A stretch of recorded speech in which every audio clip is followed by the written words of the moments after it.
orchestra from down below. They play here Friday nights. They're incredible. You have to hear it. Wow, that sounds great. Okay, so I'll see you Friday, maybe? Yeah, sure. Okay. Bye. Bye. Thanks for lunch. All right. Take care. Thanks.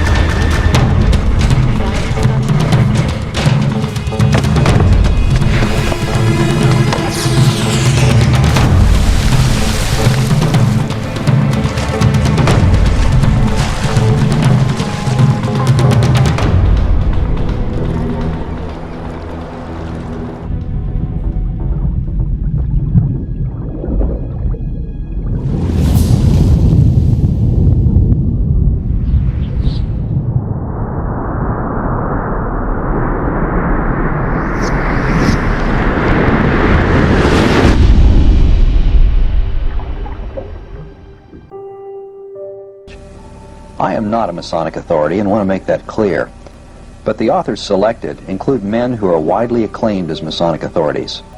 Before we start discussing the secret doctrine, I want to explain some things about the structure of Freemasonry. This photograph is from the October 8, 1956 issue of Life magazine. That particular issue had a multiple-page, full-color spread showcasing Freemasonry. The Lodge cooperated fully with the magazine. The article was a tremendous public relations piece for them. Each step in this structure represents a degree of Freemasonry. The first three steps at the base represent the Blue Lodge. The Blue Lodge consists of the degrees of Entered Apprentice, Fellowcraft, and Master Mason. Every Mason is a member of a Blue Lodge. Once a man has attained the Master Mason degree, which might take about 90 days, he is eligible to join either the York Rite or the Scottish Rite, or both. The steps on the right side represent the 10 named degrees of the York Rite. The first step is the Mark Master degree. The top degree is the Knights Templar degree. The steps on the left side represent the numbered degrees of the Scottish Rite. The degrees are numbered from 4 to 33. The 33rd degree is an honorary degree which is conferred only to those who have given much to the Scottish Rite. Additionally, some men are named to the 33rd degree because it would be of benefit to the Lodge to be identified with them. A few examples are Roy Rogers, Gene Autry, Gerald Ford, and Ernest Borgnine. The 32nd degree is the highest degree for which a man can make application. If anyone applies for the 33rd, they are automatically disqualified. After a man has the 32nd degree in the Scottish Rite, or the Knights Templar degree of the York Rite, he is eligible to join the Shrine. The full name of the Shrine is the Ancient Arabic Order Nobles of the Mystic Shrine, and they're represented right here. They are the group which puts on the Shrine Circus and has the burn centers. There are many other Masonic bodies, such as D. Malay, that's an organization for young men, Rainbow Girls, an organization for young girls, Job's Daughters, an organization for older girls, and then the Eastern Star for the wives and daughters of Masons. There are well over 100 different appendant Masonic bodies. We will deal with only the most common ones. Who is the highest authority in Freemasonry? That is the first question we must ask if we are to discover the truth about Freemasonry. In order to ensure accuracy, we must make sure that we consider the materials written by men who are recognized as authorities. This is the building which houses the Grand Lodge of Indiana. Anything that occurs in any Blue Lodge in Indiana is under the auspices of this body. According to the Indiana Monitor, there are 49 Grand Lodges, one for each of the 48 continental states and one for the District of Columbia. Alaska is under the jurisdiction of Washington. Hawaii is under the jurisdiction of California. The head of the Grand Lodge is called the Grand Master. The head of each Blue Lodge is called the Worshipful Master. The Worshipful Master has absolute control of what goes on in his lodge. If he is thought to be guilty of Masonic misconduct, a member may appeal to the Grand Lodge. However, a lodge may not try its own master. The Grand Lodge is the highest authority. Only the Grand Lodge has the authority to issue charters for new lodges, and only they can pull a charter. Every Mason belongs to a Blue Lodge. What is the true nature of the Masonic Lodge? What type of an organization is it? Many people, in fact most people, believe that the Masonic Lodge is a social or a fraternal organization. In order to discover the true nature of the Lodge, we are going to look at a declaration of principles adopted by the Grand Lodge of Indiana. This is the Indiana Blue Book of Masonic Law.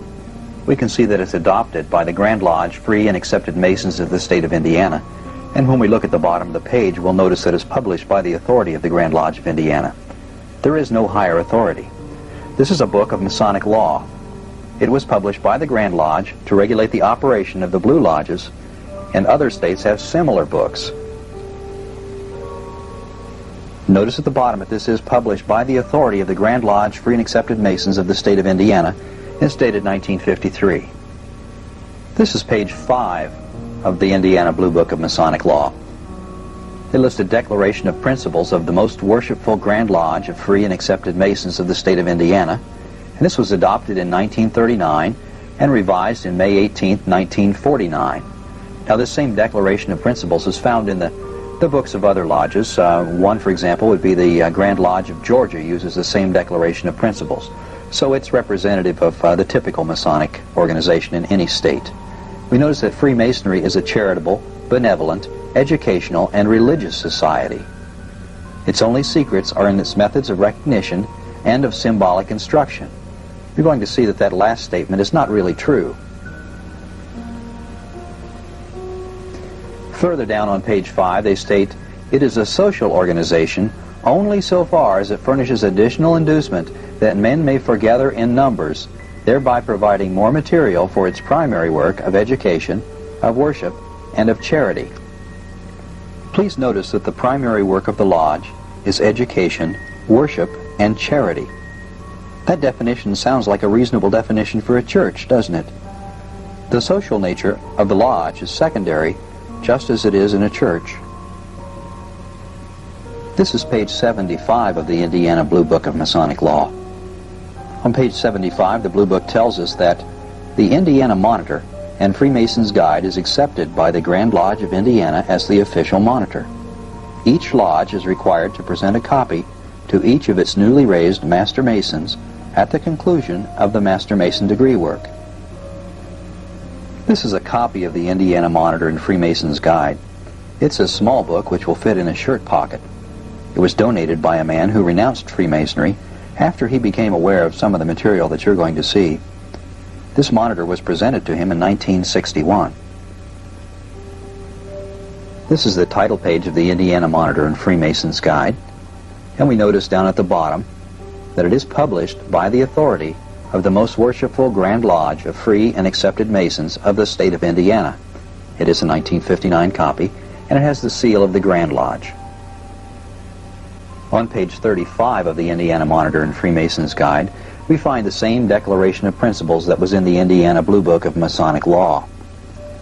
And we see they write again, "It is a social organization only so far as it furnishes additional inducement that men may foregather in numbers, thereby providing more material for its primary work of education, of worship, and of charity."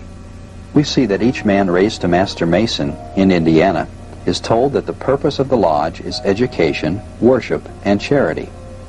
The fine print at the bottom explains that the Declaration of Principles is included in the Monitor to refute willful misrepresentation. The second line that's underlined in red says, "It impresses upon its members the principles of personal righteousness and personal responsibility." At this point, we run into just a bit of a problem because the Bible states, "As it is written, there is none righteous, no, not one." The Lost Keys of Freemasonry is highly regarded by Masons and Masonic authorities. Later we will see an endorsement of it. Manly Palmer Hall just died in 1990, and he was a highly respected Masonic author and lecturer. Keep in mind that we're still trying to find out the true nature of the Lodge.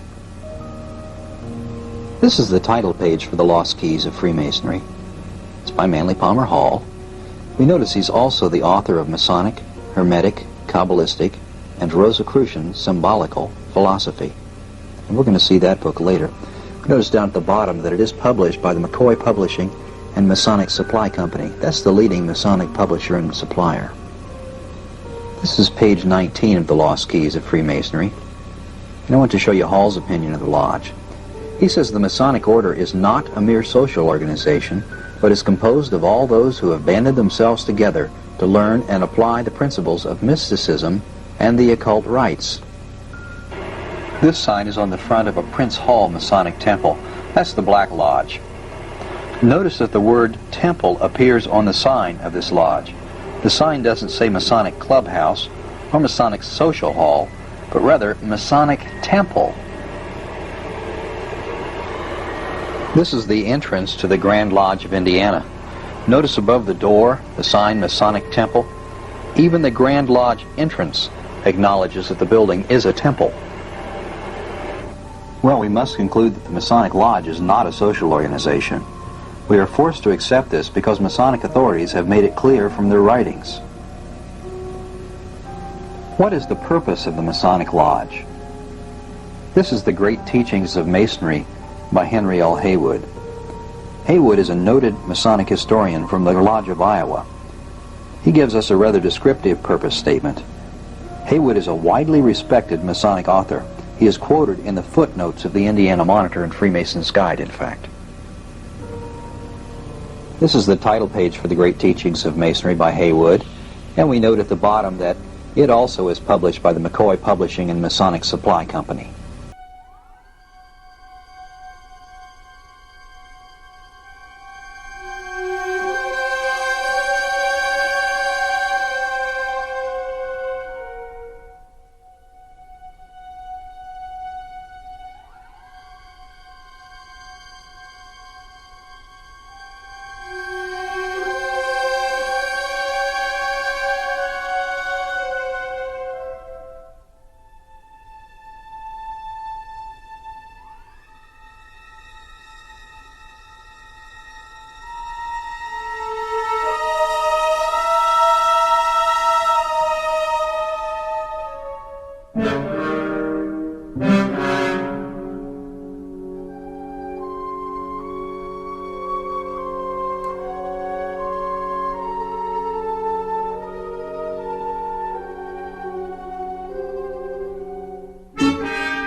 This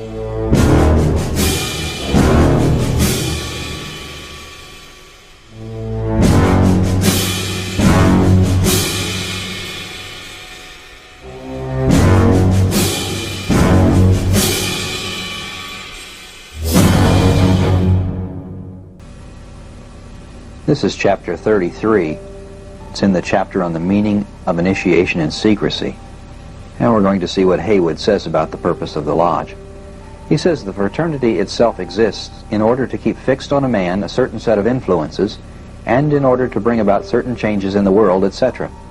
Its secrecy is a means to that end and helps to make such a purpose possible.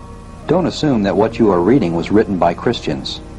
Masonic writers do not have an orthodox paradigm of Jesus, God, Satan, salvation, baptism, deity, etc. They intentionally clothe their writings in Christian terminology in order that Christians will be limited by their paradigms. In order to understand the nature of Freemasonry, we have to look at Masonic writings from the perspective of someone who does not believe that Jesus is the only Son of God. When reading the Masonic quotes, try to switch paradigms and see how the meanings change. Yeah, Mason Bible, totally demonic. Well, for Masonic use, so they've got alternate definitions of words. But what really shocked me the first time I picked this up, Sun God, Ra, Amen, the Father of God, the Creator, published in the Freemason Bible. What is the most important symbol of Freemasonry? And what is the meaning of that symbol? This is page 38 of the Indiana Masonic Monitor. It's also known as the Indiana Monitor and Freemason's Guide. We're going to look down at the bottom of the page. It says the legend of the third degree. This is the most important and significant of the legendary symbols of Freemasonry. It has descended from age to age by oral tradition and has been preserved in every Masonic rite practiced in any country or language with no essential alteration. So we have a document from the Grand Lodge of Indiana that clearly states that the legend of the third degree is the most important symbol of Freemasonry. There's more information on the legend of the third degree and on page 144 of the Indiana Masonic Monitor. Let's look again at the bottom of the page. And they write, "It was the single object of all the ancient rites and mysteries practiced in the very bosom of pagan darkness to teach the immortality of the soul. This is still the great design of the third degree of Masonry." The top of the next page. "This is the scope and aim of its ritual. By its legend and all its ritual, it is implied that we have been redeemed from the death of sin and the sepulchre of pollution." Now this is a book that's given to each and every Master Mason that's raised to Master Mason in the state of Indiana. Please pay careful attention. They tell each Master Mason that by its legend and all its ritual, it is implied that we have been redeemed from the death of sin and the sepulchre of pollution. Anything which is said to save a man from the death of sin constitutes a plan of salvation. I want to show you where that verbiage came from. Much of what we've just seen was originally written by Dr. Albert Mackey, a man who is acknowledged worldwide as one of Masonry's most respected authors. Here's the title page for a manual of the Lodge, or monitorial instructions. This book was published in 1862, however it is still in use today. The Grand Lodge of South Carolina has included the book in its entirety in their monitor, which is known as the Iman Reason. We're going to look at page 96 of Manual of the Lodge, but first of all I want to show you that it was indeed written by Dr. Albert G. Mackey, M.D. This is page 96 of Manual of the Lodge. The text we're interested in is in the center and at the bottom of the page. And we read, "It was the single object of all the ancient rites and mysteries practiced in the very bosom of pagan darkness, shining as a solitary beacon in all that surrounding gloom and cheering the philosopher in his weary pilgrimage of life, to teach the immortality of the soul. This is still the great design of the third degree of Masonry. This is the scope and aim of its ritual. By its legend and all its ritual, it is implied that we have been redeemed from the death of sin and the sepulchre of pollution." Now down a little further on the page at the bottom, Mackey writes, The important design of the degree is to symbolize the great doctrines of the resurrection of the body and the immortality of the soul. The Master Mason represents a man saved from the grave of iniquity and raised to the faith of salvation. Clearly what we're talking about here is a plan of salvation. Can the nature of Freemasonry be accurately understood without an understanding of the secret doctrine? Let's see what the Masonic authors say. Swinburne Clymer wrote The Mysticism of Masonry. Clymer is another of the medical doctors which are well-known Masonic authorities. This book was written sometime before 1924. This is page 48 of The Mysticism of Masonry. And Clymer writes in the center of the page, "The secret doctrine is the complete philosophy of Masonic symbolism." Clymer's statement is accurate. The true nature of the Masonic Lodge cannot be understood without having an understanding of the secret doctrine. Masonic author George Steinmetz wrote The Lost Word, Its Hidden Meaning. The book was published in 1953 by the McCoy Masonic Publishing and Supply Company, the leading Masonic publisher. And we can see that is the fact down at the bottom. George Steinmetz has written a series of books which end with the phrase, its hidden meaning. We see Freemasonry, the hidden meaning, the Royal Arch, the hidden meaning. In The Lost Word, Its Hidden Meaning, he says it was written with the primary purpose of delving into the secret doctrine in Freemasonry. Lucifer, what is your problem? Just that, sir. Okay. I'm a Christian, sir. I'm pure and virtuous and wholesome and innocent. How can you say anything bad about me? Sir, you need to be born again. I am born again. Now, did you just say that you were Lucifer? I am Lucifer. Okay, define Lucifer for me. Pure, virtuous, wholesome, innocent individual that's out to help people. Lucifer is? Yeah. Say that again. Lucifer is a pure, holy, Virtuous. virtuous. Now, is he the Lucifer that God created? That's the same one. Oh, man, this is great. I'm going to put this on the internet. Oh, Amen. God bless you, Amen. brother. Because that's exactly what the Shriners and Masons teach, is that Lucifer is light. No. And you're, Hey, what you're about those confirming hospitals? You know what, sir? Jesus said, many will say to me on that day, Lord, Lord, did we not do these good deeds in your name? And you'll say, away from me, you workers of iniquity, I never knew you. Jesus said it? In Matthew chapter 5. Mercy. No. That's hard to believe. So you're a Christian and you don't know that. Actually, No, I really am. you are. Because I'm pure and virtuous. You're pure and virtuous, okay, yeah. In other words, you're perfect without Jesus, right? No. Okay, tell me about Jesus. Who is Jesus? Well, he's my leader. Is he the Son of God? Yes, he Is he is. the only worshipful master? Yes. Have you ever been called worshipful master? No, because I've just been too busy. I've been working. Working. Been working to help people. What like kind you. of work? Okay. Get out of here. See, this is what a Mason confesses, is that Lucifer is light. Simply put, this country and this world benefit from your commitment to Jesuit principles, to being men.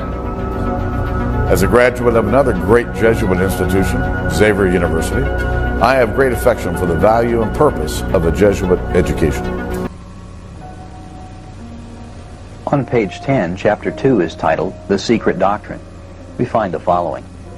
The secret doctrine, being the real secret of Freemasonry, is not divulged even to the candidate. There is no machinery set up in the ritual for the purpose, and the secret doctrine itself is not even acknowledged to exist. We're looking at page 11, the next page, and a little further down, Steinmetz writes, officially, the ritual is all that there is, and no Grand Lodge will go beyond that fact and attempt to define the teachings of Masonry, nor will any Grand Lodge, to my knowledge, admit the existence of the secret doctrine, which is so openly discussed and written about by Masonic students and authorities on Masonic symbolism. Picking it up again on page 12 at the bottom, we read, the secret doctrine in Freemasonry cannot be too strongly stressed. Firstly, because there are those in the order who in their lack of knowledge claim that it does not exist. Secondly, because the seeking Mason can gain no further light than is shed by the ritual itself until he starts his quest for the real secrets of the hidden mysteries of Freemasonry, and they are found within the secret doctrine. They don't understand.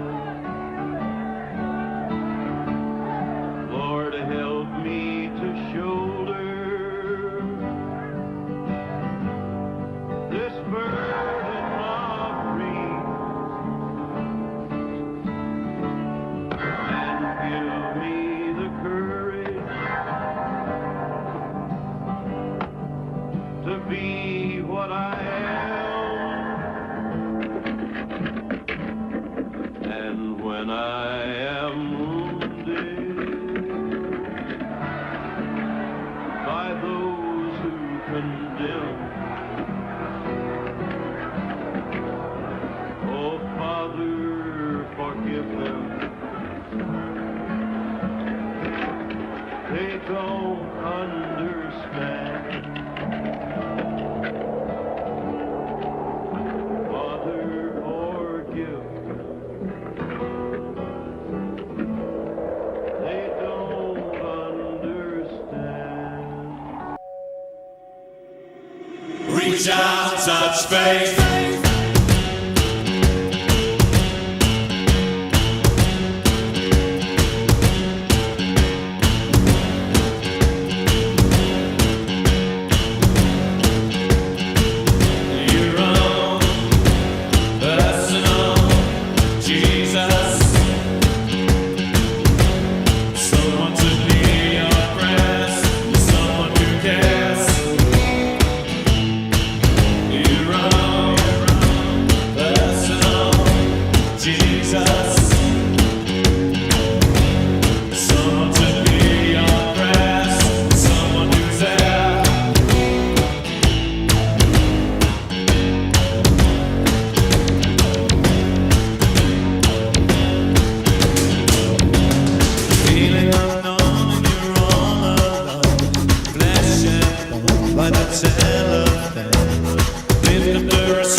firefighter that was assisting me to take a look into the pit. In the middle stood the cross. It brought such overwhelming feelings to me that it dropped me to my knees in tears. On September 23rd, when I found out about the cross which Frank Celestia founded, I made an immediate phone call to First Deputy Mayor Joseph Loda that we needed to preserve the cross and keep it ground zero. Now the Ground Zero cross, which has a 10-year journey, it finally has its resting place, its final home here in the museum.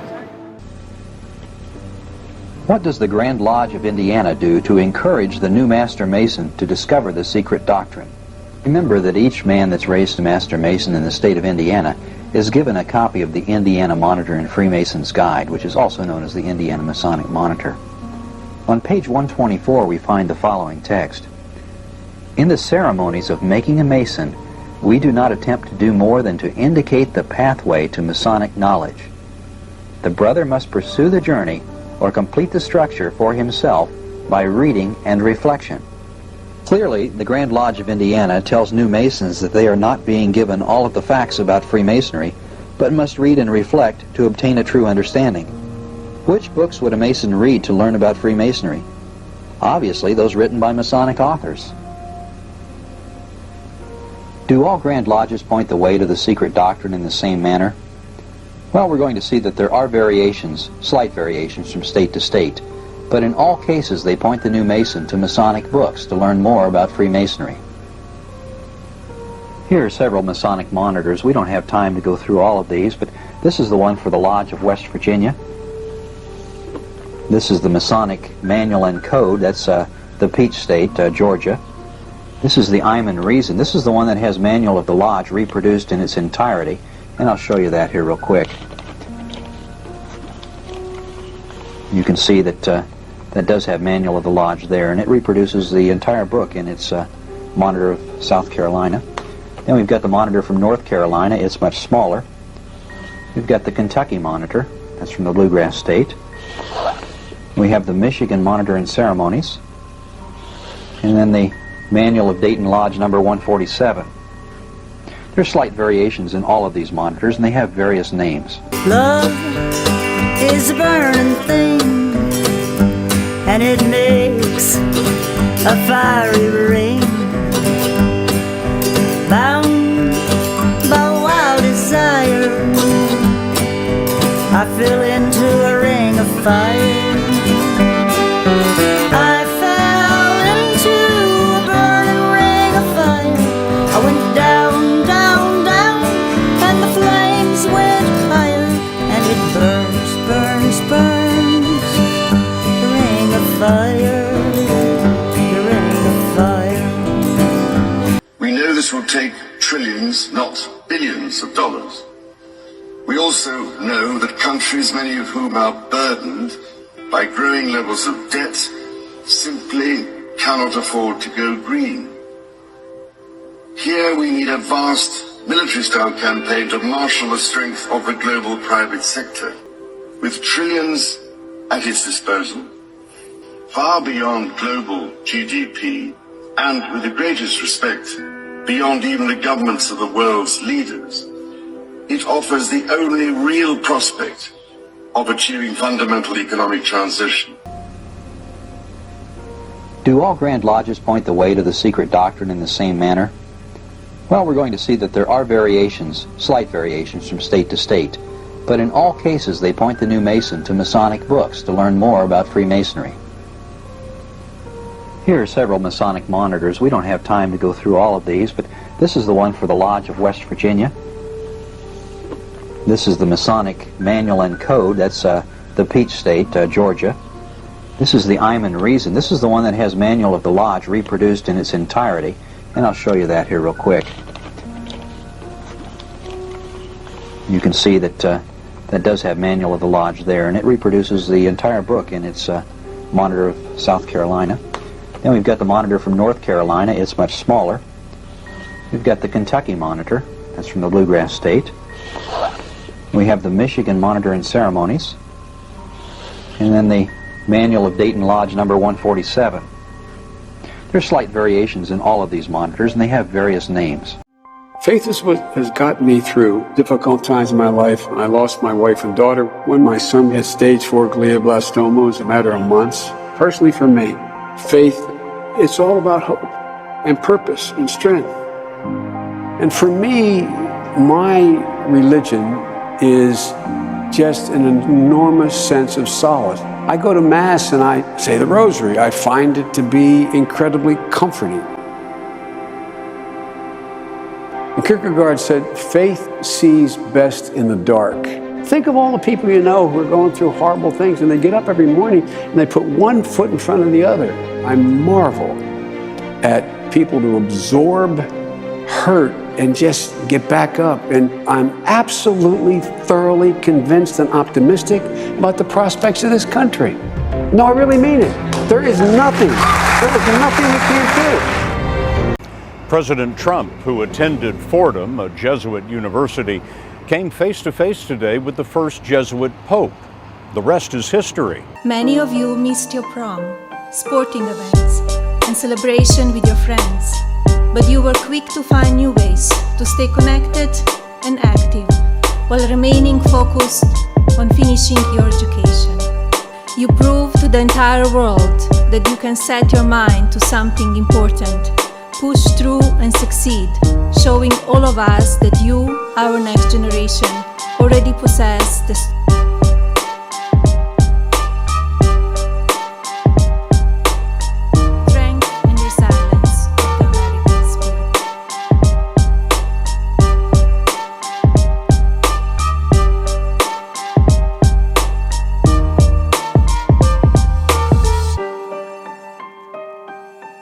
could be true American heroes. Don't you love your country? You can't spell America without Erica. Who wants to see some fireworks?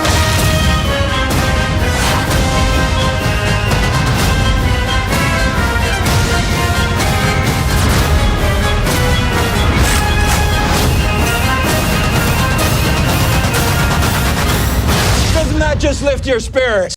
In 1950, Harry Truman said in our Foreign Policy, Department of State Publication 3972, page 18, quote, "To this end, we have helped to write an international charter of fair trade practices and to create an international trade organization where the nations can settle disputes across a conference table. It was known as GATT. GATT was not new. It was done way back in the late 40s, and you didn't even know about it." And he goes on, through reciprocal trade and tariff agreements, we are gradually opening up the channels of world trade that have been clogged for a generation. Listen to this. All this is only the bare outline of an international community. Nobody can predict where the experiment will lead or how long it will take. It may, in time, lead to the international control of all armament, which is essential. It may lead eventually to a form of world government.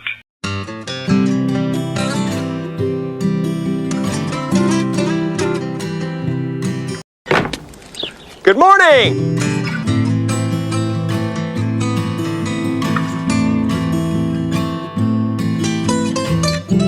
Morning, Truman! Morning, Spencer! Hey, Pluto. Oh, no, get down! He won't hurt you.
my calculations are correct, when this baby hits 88 miles per hour, you're gonna see some serious shit.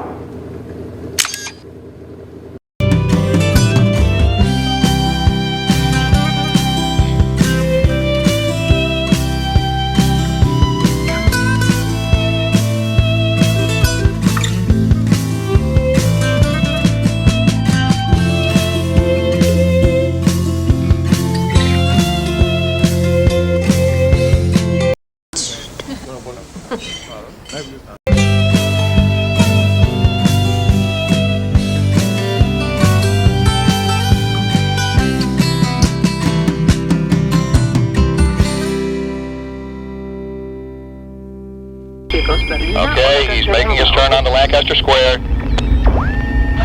Something's wrong. Change frequencies.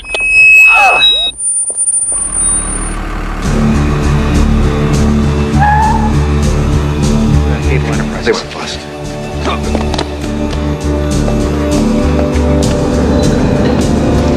What's happening? Nothing. Don't tell me what's happening. I'll report you. Well, you're trespassing.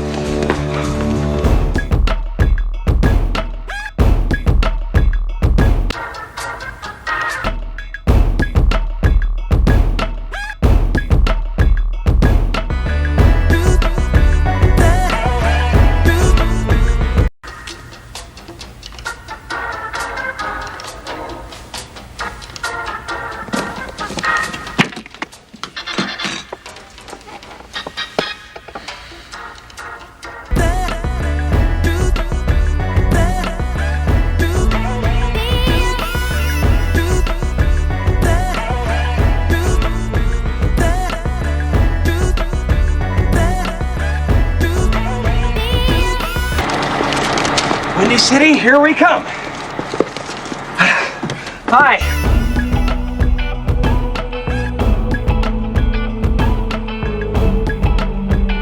And here's Carl with the weather. Looks like a scorch is on the way. That's right, Bob.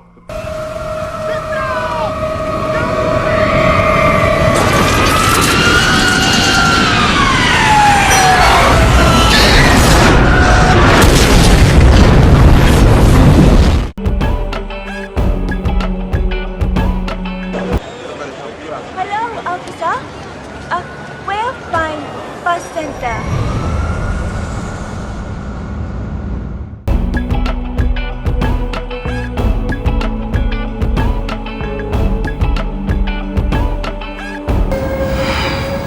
What now?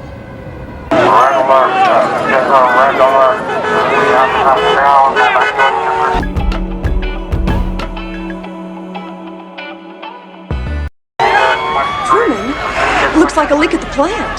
Back up, back up.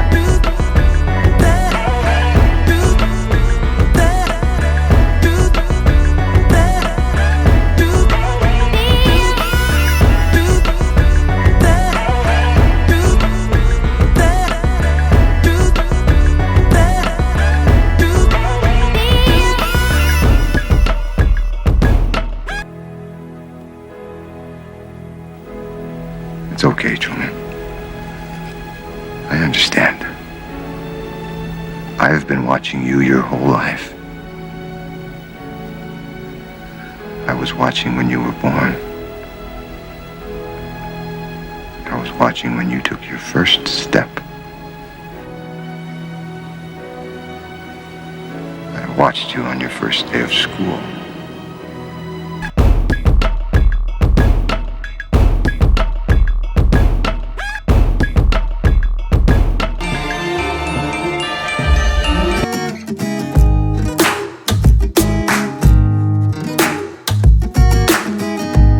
Must be him. Now, we're doing the right thing, aren't we? We should sell.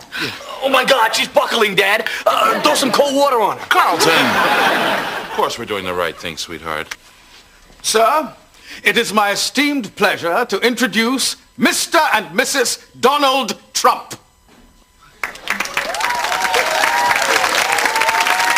It's the Donald! Oh my God! Mr. and Mrs. Trump, it's an honor to meet you. Well, Don said his client had a rich uncle, but Donald Trump. I like keeping a low profile. Hi, Hillary Banks. Hey, Hillary. You know, you look much richer in person. Hey, Mr. Trump. Hey, how you doing? Will Smith. Hey, listen, you are getting a great house here. And this is quite a deal you're getting for it, too. Look, I'll tell you what. You want another 50 grand, I'll cut the grass for you every Saturday. Look, folks, before we go too far, I've got something to tell you. Excuse me, but I've got something to tell you first. Thank you for ruining my life. Ashley! What did you do? Everybody's always blaming me for everything. Come on, let's sit down, sign some papers. Mr. Banks, there's been a little mistake. Mr. Trump's nephew grew up at 508 St. Cloud Road. And all this time, I thought our address was 805 St. Cloud Road. It is, Hillary. It's very embarrassing. Apparently, I inverted the numbers. I don't know what to say except I'm sorry. That makes two of us. Well, that's business. Let's go down the street. I brought cash. It's quicker. Nice meeting you all. It's just as well. It's too much of a fixer-upper. Vivian. What happened? Donald Trump walked in and you passed out. Donald? Where is he? He'll be the guy carrying the millions of dollars in cash. Hey, if you hurry up, man. Everything's set for tonight, Mr. Trump. I wonder what Trump's game is this time. Trump's got a new game. Trump's got a new deal. What's your game, Donald? Heard about Trump's new deal? What? Trump has a new game. What is it? Mr. Trump, Mr. Trump, please. My new game is Trump, the game. Trump, the game where you deal for everything you've ever wanted to own. Because it's not whether you win or lose, it's whether you win. Yes! Play Trump, the game from Milton Bradley. I think you'll like it. 2 Corinthians 4:4 says, "In whom the God of this world," meaning Satan, "hath blinded the minds of them which believe not, lest the light of the glorious gospel of Christ, who is the image of God, should shine unto them." We're gathering together because there's more power. You know, this has been almost like programming that's been put into humanity's mind for a long time. Now it's more of a manifestation of this. This is just so far off the scale where this world is heading.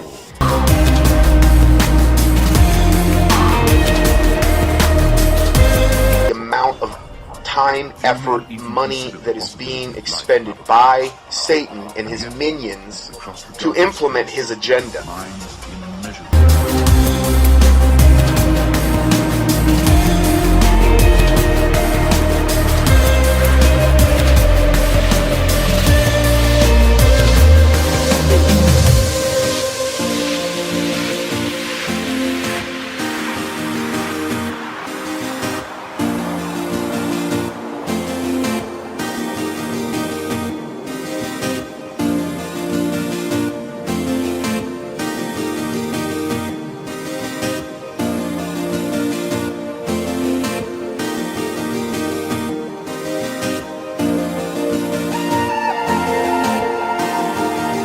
A future that Ernest Cline, the writer of the book, envisioned. I was very careful with Ernie collaborating with me every step of the way to be able to find the movie narrative inside this dense forest of Ernie's profound imagination. The Oasis being the ultimate toy box with all the toys in the world, and then playing that with one of the greatest filmmakers of all time. It results in just amazing action and such a fun adventure. Ernest Cline is such a visionary, and I think has seen the future before any of us possibly could even imagine it.